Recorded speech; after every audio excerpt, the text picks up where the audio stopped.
नाज़रीन, हुकूमत पाकिस्तान ने ईरान के साथ सरहदी ताउन के अलावा तवानाई के शोबे में भी ताउन बढ़ाने के लिए अमली इकदाम शुरू कर दिए हैं, जिनके तहत बलूचिस्तान के जिला केच में गुज़श्ता 1.5 साल से बंद सरहदी रास्ते को जुलाई में तजारत के लिए दोबारा खोलने का फैसला किया गया है, जबकि गवादर के जरिए ईरान तक ट्रांजिट तजारत की मुख्तसर तरीन राहदारी को भी फाल बनाया जा रहा है। हुकाम के मुताबिक केच में जालगी बॉर्डर क्रॉसिंग पॉइंट खोलने पर पाकिस्तानी और ईरानी हुकाम के दरमियान इत्तफाक हो चुका और जुलाई से सरहदी तजारती सरगर्मियों का बाकायदा आगाज हो जाएगा, जिसके लिए चंद तकनीकी मामलात को हतमी शक्ल दी जा रही है।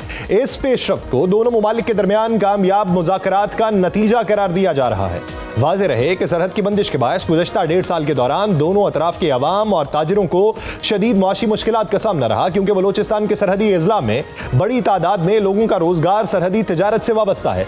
इस वक्त तंप में सोराब क्रॉसिंग पॉइंट फाल है, जबकि पंजगूर में जेरिक क्रॉसिंग को आर्जी तौर पर खोला गया है और हुकाम का कहना है कि तजारती सरगर्मियों की बहाली के साथ ही दीगर क्रॉसिंग पॉइंट्स को भी मरहलावार खोला जाएगा। बलूचिस्तान के अजला चागी, वाशक, पंजगूर, केच और गवादर की सरहद ईरान से मिलती है और तफ्तान, रमदान, गब, जेरिक, जालगी और सोराब जैसे रास्ते दोनों मुमालिक के दरमियान अहम तजारती रास्ते समझे जाते हैं। इस पूरे मंजरनामे में गवादर पोर्ट अथॉरिटी ने ईरान के साथ ट्रांजिट ट्रेड के लिए नई रहनुमा हिदायत जारी की हैं, जिनमें गवादर बंदरगाह से गब्द हमदान सरहदी गुजरगाह के जरिए ईरान तक सामान की तरसील के तरीकाकार को वाज़ेह किया गया है। इस रास्ते की खास बात यह है कि गवादर से गब्द तक सिर्फ 87 किलोमीटर का फासला है, जो ईरान तक रसाई के लिए मुख्तसर तरीन जमीनी राहदारी है।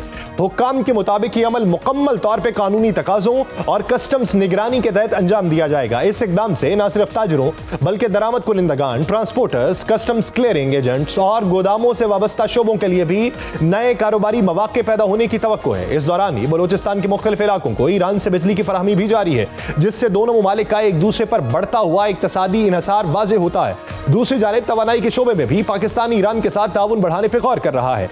वफाकी वजीर पेट्रोलियम अली परवेज मलिक के मुताबिक पाकिस्तान ईरान से खाम तेल समेत तवानाई की दीगर मसनूआत हासिल करने के लिए रवाबित में है, लेकिन इस ज़िमन में बुनियादी शर्त यह है कि ये दरामदात मुल्की मफाद में हो। उन्होंने वजाहत की कि ईरान के पास मौजूद खाम तेल ज्यादातर हैवी क्रूड ऑयल है, जिसके इस्तेमाल में तकनीकी चैलेंजेस पेश आते हैं, लेकिन हुकूमत इस बात पर गौर कर रही है कि इसे दीगर इकसाम के तेल के साथ मिला के सस्ता ईंधन तैयार किया जा सके।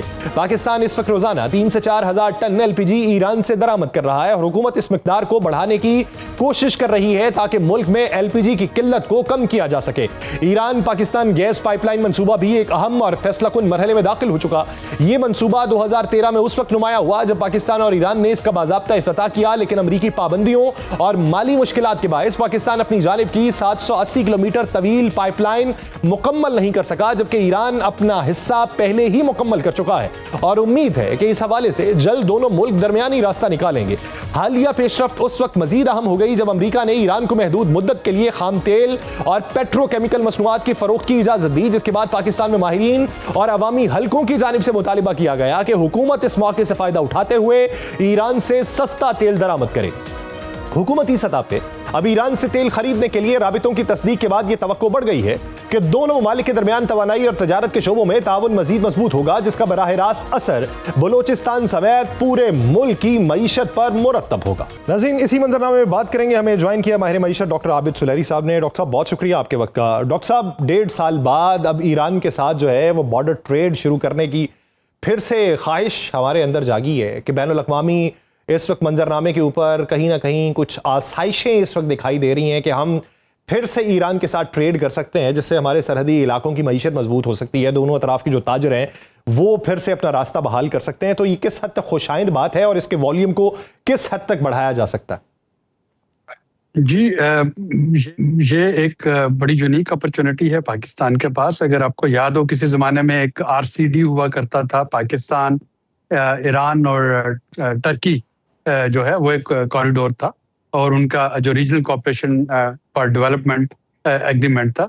ये ईरान के साथ ताल्लुकात जो है तिजारती ताल्लुकात मुस्तहकम होना, ये अफगानिस्तान को बाईपास कर देता है। हमारे पास जो CPEC को ऑपरेशनलाइज ना करने की एक बुनियादी जो वजह थी वो अफगानिस्तान भी था, जो आपका एक CPEC का दरीना ख्वाब है कि हम CPEC को के जरिए चाइना और फिर आगे सेंट्रल एशिया से कनेक्ट कर सकें। तो उसमें हमेशा अफगानिस्तान आड़े आता रहा है।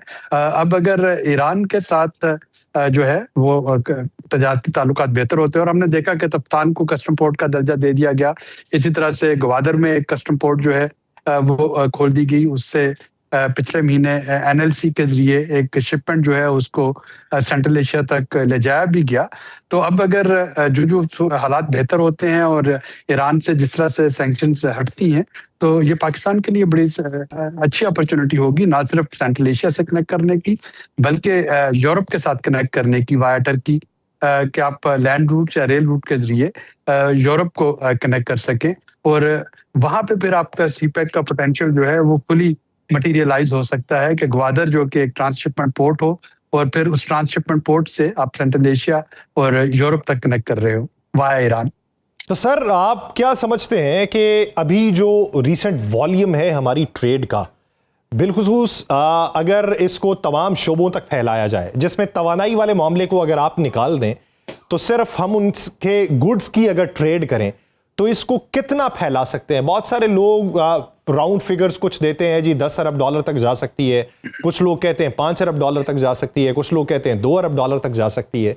तो ये ट्रेड का वॉल्यूम कितना इनहेंस हो सकता है और कितने अरसे के अंदर हो सकता है? देखिए यासिर साहब, इन द शॉर्ट टर्म शायद बहुत ज्यादा नहीं होगा, क्योंकि अगर आप जो इस्लामाबाद पैक्ट पढ़ें जो जिनेवा में साइन हुआ, तो उसमें अमेरिका जो फंड्स जो है रिलीज कर रहा होगा ईरान के लिए, वो कंडीशनल होंगे कि ईरान स्पेशली अपनी जो एग्रीकल्चर प्रोडक्ट्स है, वीट, मेज, सोयाबीन, वो अमेरिका से खरीद रहा होगा। अब अगर हम पाकिस्तान से एक्सपोर्ट देखते हैं ईरान में क्या किया जा सकता है, तो एग्रीकल्चर गुड्स जो है वो एक मेजर हमारे पास एक्सपोर्ट पोटेंशियल है, राइस और बाकी एग्रीकल्चर। अब अगर जो फंड्स हैं अमेरिका में जो पड़े हैं, उनसे अमेरिका में ही ईरान ने एग्रीकल्चर सप्लाई अपनी लेनी है, तो शायद शुरू के कुछ अरसे में वो पोटेंशियल आप मटेरियलाइज नहीं कर पाएंगे। लेकिन इसका यह मतलब नहीं कि हालात हमेशा ऐसे ही रहेंगे। In the medium to long term of course वो हमें देखना है कि हम सप्लाई कर क्या सकते हैं। तो अभी अगर आप देखें तो 3-4 हमारे पास प्रोडक्ट हैं, मैं उनको 4-6 कहा करता हूँ। चावल है, चमड़े की मसनूआत हैं, चौंसा है और चादर है। उसके अलावा तो हमारे पास कुछ है नहीं जो कि हम दुनिया में एक्सपोर्ट कर सके। तो अगर हमारे पास एक्सपोर्ट बेसिस अच्छी होती है, तो डेफिनेटली फिर आप ईरान के साथ अपने इस लैंड ग्रुप का जो है बेहतर फायदा उठा सकते हैं। ईरान के साथ अपने डिप्लोमेटिक रिलेशन का बहुत बेहतर फायदा उठा सकते हैं। और ईरान में जो इस वक्त इंफ्रास्ट्रक्चर डैमेज हुआ है, या जो चाबहार पोर्ट जिसमें से कि इंडिया ने जो मतलब परस्ती दिखाई और मुश्किल वक्त में ईरान का साथ छोड़ा, तो उस प्रोजेक्ट के जो है सस्पेंड होने से ग्वादर पोर्ट जो है वो एक ऐसा पोर्ट बन सकता है खित्ते में जो कि यकीनी तौर पे ईरान के साथ डायरेक्ट एक्सपोर्ट बल्कि ईरान के लिए ट्रांसशिपमेंट की फैसिलिटीज जो है वो भी दे सकता है। अच्छा डॉक्टर साहब, बहुत सारे लोग कहते हैं कि हमें रूट बनाना चाहिए जो लिंक करे हमारी बिन कासिम पोर्ट को, कराची पोर्ट को, गवादर पोर्ट को और चाबहार पोर्ट को, और सेंट्रल एशियन कंट्रीज तक हम इसको फैला सकते हैं। और कुछ लोग ये कहते हैं कि अगर पाकिस्तान, ईरान और तुर्की मिल के एक ट्रांजिट रूट बनाए तो हम यूरोप तक भी ट्रेड कर सकते हैं। ये कितना हकीकत पसंदाना इकदाम है, और अगर इस पे अमली इकदाम शुरू हों तो उसको कितना अरसा दरकार होगा? जी बिल्कुल, शुरू में मैंने यही आपसे कहा था कि ये आरसीडी को बेसिकली इस वक्त रिवाइव करने का लम्हा है कि पाकिस्तान, ईरान और टर्किया जो हैं वो यूरोप तक अपनी ट्रेड को एक्सपेंड कर सकते हैं। इसका जो टाइम लगेगा वो डिपेंड करता है कि ईरान के साथ जो एक फ्रेजाइल ट्रूस इस वक्त है यूनाइटेड स्टेट्स का, उसमें स्पॉयलर्स कितना उनको इनफेक्टिव बनाया जा सकता है। हम देख रहे हैं कि इजराइल जो है वो बार बार इस पीस मुआहदे को स्पॉइल करने की कोशिश कर रहा है। ये मुआहदा साइन होने के बाद भी ईरान और यूएस इन्होंने आपस में एक दूसरे पे प्रोजेक्टाइल्स वगैरह जो फेंके हैं। तो अब हमें ये देखना है कि ये मुआहदा कितना देर पा रहता है और कैसे इस सैंक्शन जो है वो हटती हैं। जो सैंक्शन हटती जाएंगी पाकिस्तान के लिए मौके बढ़ते जाएंगे। तो सर, जहाँ तक बात की जाए ऑयल के हवाले से, ऑयल इंपोर्ट करना किस हद तक सूदमंद है ईरान से? हमारे यहाँ आपने मुख्तलिफ मौक़ों के ऊपर सुना होगा कि ईरान से सस्ते दामों तेल ख़रीदा जा सकता है, हमें अमरीकी पाबंदियों को नज़रअंदाज कर देना चाहिए। और अब जब पाबंदियाँ नज़रअंदाज हुई हैं तो हमें ये पता चल रहा है कि उसका क्रूड ऑयल जो है वो हैवी क्रूड ऑयल है। हम यहाँ पे अगर उसको रिफ़ाइन करेंगे तो उसमें से 45% तो सिर्फ फर्नेस ऑयल निकलेगा, तो वो हमारे लिए सूटेबल नहीं हो सकता। कुछ लोग ये कहते हैं कि नहीं, सस्ते दामों ईरान आपको रिफ़ाइन ऑयल भी दे सकता है। तो इस ज़िमन के अंदर हम क्या ट्रेड ईरान से कर सकते हैं जो हमें फ्रेट चार्जेस में कमी की सूरत में अवाम तक रिलीफ मुंतकिल करने का मंजरनामा बना सके? देखिए, रिफाइनरी कम्प्लीमेंटेरिटी तो एक चीज़ है, दूसरा जो है वो मोड ऑफ पेमेंट है। अगर तो हम नॉन यूएस डॉलर में ईरान के साथ ट्रेड कर सकते हैं, युआन्स में या बार्टर एक्सचेंज, तो ज़रूर करना चाहिए। अदरवाइज अगर आप देखें तो इस वक्त आपको सऊदी और कतर से सऊदीया से डेफर्ड पेमेंट पे जो ऑयल फैसिलिटी है, हुकूमत ज़ाहिर है कि उसको इस्तेमाल करना चाहेगी। ये वजह नहीं कि हमें उधार का तेल चाहिए, बल्कि ये वजह है कि हम डॉलर सेव करना चाहते हैं। तो अगर आपके डॉलर जो हैं वो बच सकते हैं ईरान के साथ बार्टर ट्रेड में या थर्ड करेंसी ट्रेड में, तो ज़रूर लेना चाहिए। अगर डॉलर्स नहीं बच रहे हैं तो फिर सऊदीया के साथ जो आपकी डेफर्ड पेमेंट पे तेल की जो फैसिलिटी है, पहले उसको अवेल करना चाहिए। उसके बाद अगर ज़रूरत हो तो फिर हमें ईरान से तेल मंगवाना चाहिए। सर, इस तेल के अलावा गैस पाइपलाइन के हवाले से, जैसे कि आपने पहले भी खदशात का इजहार किया कि हम ट्रांजिट रूट भी बनाते हैं तो स्पॉइलर के ऊपर हमें नज़र रखनी चाहिए, प्रोजेक्टाइल कोई ना कोई उस पर जो है वो फायर कर दे और फिर ये रखना डाला जा सके।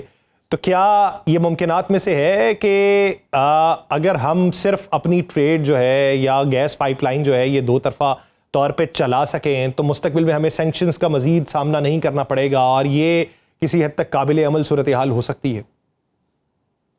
यासिर, यहाँ भी हमें जो अप्रोच लेनी है वो थोड़ी सी प्रूडेंस अप्रोच लेनी होगी। पाकिस्तान ईरान दोस्ती अपनी जगह बहुत बेहतर है, लेकिन जो मुआहदा आज से 12-14 साल पहले किया गया था उसको रिवाइज करने की इस वक्त ज़रूरत है। अगर सारी सैंक्शन हट भी जाती हैं तो ईरान से गैस जो है लेने से पहले पाकिस्तान अथॉरिटीज़ को ईरानियन के साथ बैठ के उस मुआहदे को रिव्यू करना होगा। उसमें भी टेक और पे की क्लास मौजूद है। अभी हम पिछले साल देखते रहे हैं कि इस कॉन्फ्लिक्ट से पहले के कतर की जो कंसाइनमेंट थी, हम उनको थर्ड कंट्री के लिए शिफ्ट कर रहे थे। आईपीपीस की तरह का ये जो है उससे हमें लेसन सीखना होगा। एक तो ये टेकर पे क्लास जो है इसको रिव्यू करने की ज़रूरत है, दूसरा प्राइस को निगोशिएट करने की ज़रूरत है। आज से 15 साल पहले की जो प्राइस निगोशिएट हुई है, अगर आप उसको आज कंपेयर करते हैं कतरी प्राइस से, तो वो उससे थोड़ी सी महंगी हमें पड़ रही है। और तीसरी हमें सर, ये डॉक्टर साहब अमूमी तौर के ऊपर तो आज से 15 साल पहले की जो कीमतें थीं वो तो कदरे कम थीं, तो यहाँ पे ये फॉर्मूला उलट क्यों पड़ जाता है कि 15 साल पहले हमने जो डील की और आज वो महंगी पड़ रही?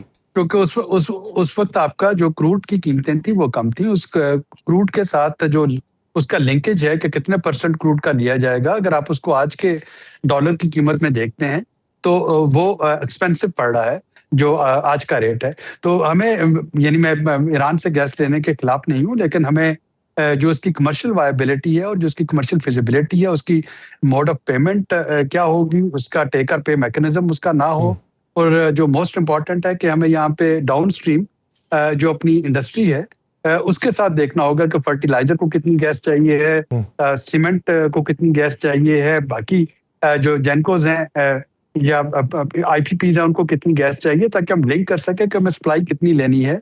ये ना हो कि हम एक बड़ी जो है हम उससे सप्लाई वो कमिट कर दें और उसके बाद हमें टेक और पे के तहत लेने के देने पड़ रहे हो। तो ये इस वक्त जो एक गुडविल बनी है दोनों ममालिक में, उसका फायदा उठाते हुए थोड़ी सी इस वक्त हमें कैलकुलेशन जो है वो करना होगी, ताकि जब भी ईरान से सैंक्शन उठे उससे गैस लेना जो है वो घाटे का सौदा ना बन जाए पाकिस्तान के। यानी जब भी ये आलमी पाबंदियां उठें तो ईरान के साथ मामला तय करने में घाटे का सौदा ना हो, तो रीनिगोशिएट करना जो है वो इस वक्त बहुत ज़रूरी है। बहुत शुक्रिया